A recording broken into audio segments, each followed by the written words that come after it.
Hello and welcome to Topify. Today we will be looking at the top 10 basic rules that keep the Mafia in order. The legendary Sicilian Mafia and the Italian-American Mafia that it inspired are well known to us all. If we compare them to gangsters in the XXTH century, they still exist despite maintaining a low profile. You would assume that they are a group of brutal criminals that have no regard for morality or any kind of standards, but you might be pleasantly surprised.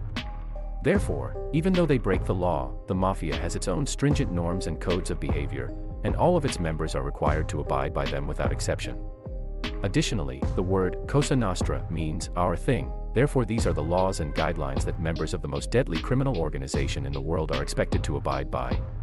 You'll get the feeling that they are quite structured among themselves since it is necessary to maintain harmony and cooperation among the families. Cosa Nostra consists of Mafia families. So let's examine the top 10 Mafia guidelines. Number 10. Let's start with the Commission, as it was the foundation of the Mafia organization. Charles "Lucky" Luciano created the Commission in 1931 to put an end to the conflict between the families. The Board of Directors, or the leaders of the 5 New York families, the Chicago Outfit, and the Buffalo family made up this group. The Commission, which is in charge of all operations, has to authorize all Mafia-related ventures and acts. They were able to put an end to their hostilities and arrange the chaotic gangs in this way. However, the order was briefly disturbed when Lucky Luciano was repatriated to Italy. As a result, there were occasional conflicts, but the Commission continued to serve as the authority. Number 9. First off, each family within the organization has a region that is represented by group members who are typically not blood relatives. All of the families that make up the Cosa Nostra are ruled by the Capo di tutti capi, the boss of all bosses. To prevent family feuds, the Cosa Nostra maintains tight regulations about rank within the families. The Capo Famiglia, or Rappresentanti, then, is in charge of running the family. He is second in charge to Capo Bastone, also known as Sotto Capo, who is his underboss. As a result, the underboss manages its consigliere, who is in command of his soldati, operai, or picciati, or troops. They are enforcers, assassins, bodyguards, moneymakers, and everything else at the bottom of the organization, known as affiliated or foot soldiers. Number 8. Before being accepted into the family, a prospective member must complete a number of obligations. He must, first and foremost, be of Italian descent. Only those of Sicilian ancestry and their parents were initially accepted. Later, the requirement was altered to require Italian-born parents, thus any future members must have an Italian-born father. The candidate must first pass a number of exams, including those for intelligence, cruelty, nobility, obedience, courage, and many more.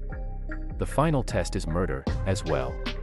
The only way out when he is admitted as a full member is to die. Number 7. Early in the year 1890, in Sicily, an initiation rite was developed as a means of protection for Mafia leaders. In order to light the image of the saint, the new member must cut his hand, drip some blood on it, and do so. He therefore swears his allegiance to the Mafia in front of the burning saint. The new member is accepted at the rite, which is attended by all of the major Mafia associates. This implies that he will look out for and protect his brothers. He will therefore prioritize the organization over his own family in order to get protection and care in return. Number 6. Introductions protect the company against bogus members. Mafia members are forbidden from introducing themselves to one another. Additionally, he needs to connect them with a third person who they both know. In this manner, a third party attests to the fact that the individuals in question are true members and not imposters, such as government agents.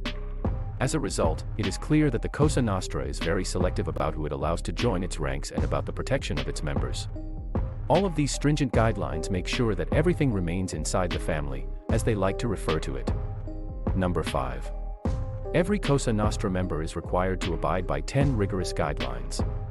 First, the ones that pertain to spouses in particular situations have been divided into 3 groups. Never gaze at friends' spouses is number 2 on the list. The world would be much more respectable if everyone outside of the Mafia followed this simple rule.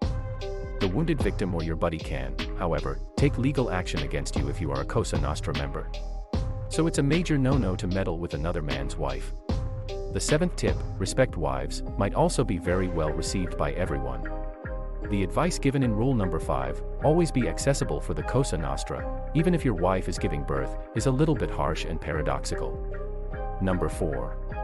The relationship with the police is governed by the second set of guidelines. Never be seen with cops is thus rule number 3. This one fits in nicely with the omerta since no member of the Cosa Nostra wants to be mistaken like a snitch. If they have evidence that an officer is corrupt, they can, of course, be seen with him. 10 is considerably tighter than 3 since it accurately captures the mindset toward the cops. No Cosa Nostra may have relatives who work for the police, are double dealers, or have non-moral relatives. This one is challenging to understand because although you may select your friends, you cannot choose your family. We're not sure if this guideline was adhered to exactly. Number 3.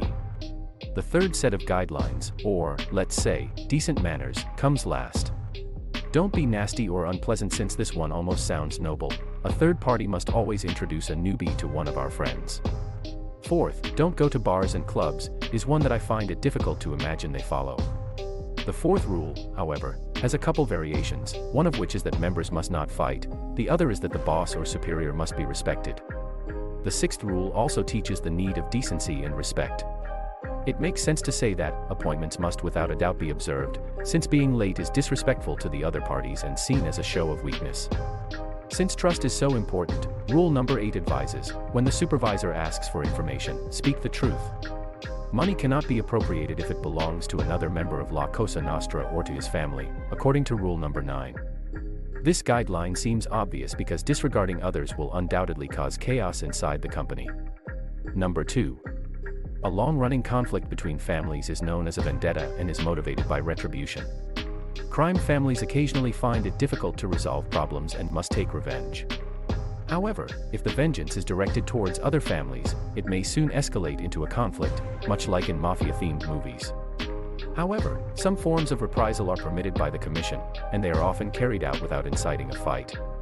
There is one more act of retribution directed towards the penitente, and the penalty is death. A former Mafia member, the penitente works with the public prosecutor to obtain a lighter sentence by giving evidence against his former family members. Despite the fact that the informant is placed under witness protection, the organization makes great efforts to find and murder him. Number 1. The ultimate rule among Cosa Nostra members is the Code of Silence or Code of Honor. The fabled omerta has established itself in a number of illicit enterprises. Everyone who abides by this code is forbidden from helping the authorities since snitches and rats are despised. The law is so rigorous that the person facing the accusations is unable to defend himself, leading to the conclusion that someone else committed the crime, such a bank heist. Therefore, he must accept his sentence and, if necessary, do the time. Additionally, the Silent Code has a long history dating back to the 16th century in Sicily.